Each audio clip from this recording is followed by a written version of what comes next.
السلام عليكم، عاملين ايه؟ يا رب دايما تكونوا بخير. يلا بقى نخش على الوصفات بتاعت السحور بتاعتنا الجميلة، ومن اهمها طبق الفول بتاعنا.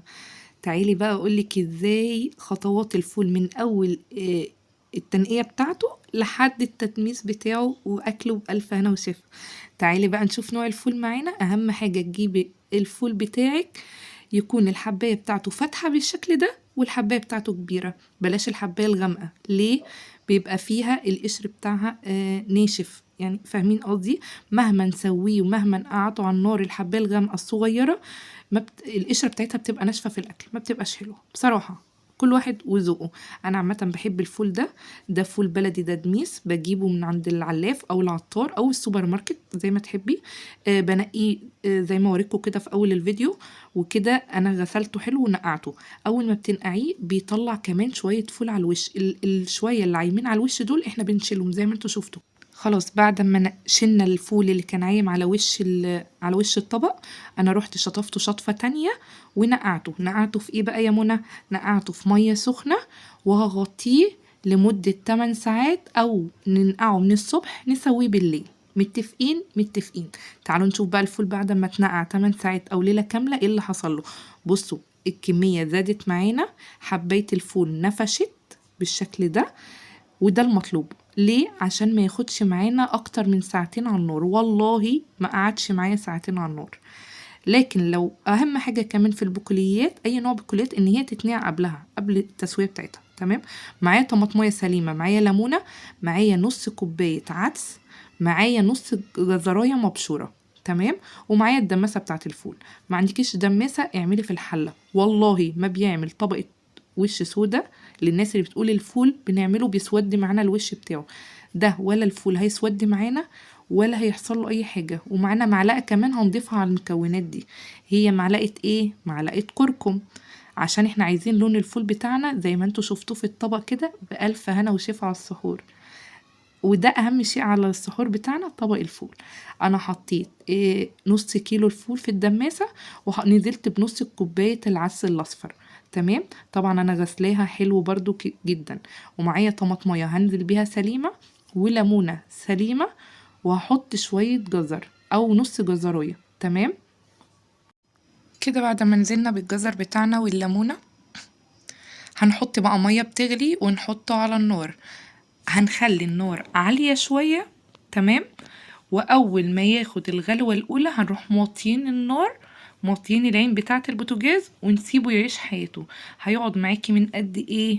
عشان احنا نقعناه. هيقعد معانا من ساعة ونص لساعتين، مش هيقعد اكتر من كده، على نار واطية خالص.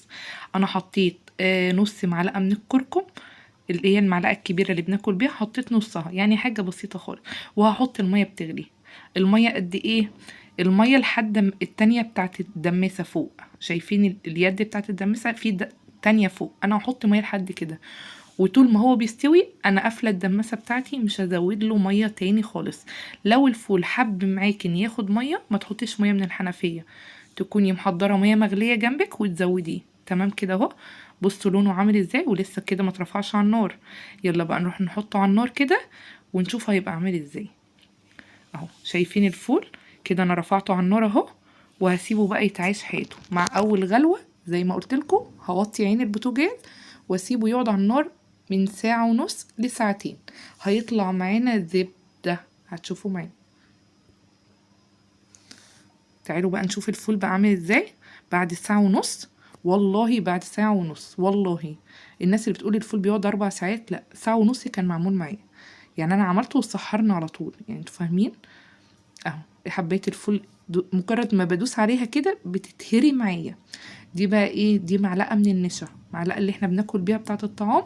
حطيت معلقه نشا عشان الفول بتاعنا يربط. هتقولي طب انتي ما حطيتيش رز ليه؟ طب انتي ما حطيتيش فول مدشوش ليه؟ انا بصراحه ما بحبش اغير اي حاجه في طعم الفول. النشا اولا ولا هيدي طعم في الفول ولا هيدي ريحه، احنا هيدي بس تماسك شويه للفول بتاعنا. لو مش عايزه تحطيها استغني عنها خالص، خليكي بنفس الخطوات واستغني عن معلقه النشا دي خالص.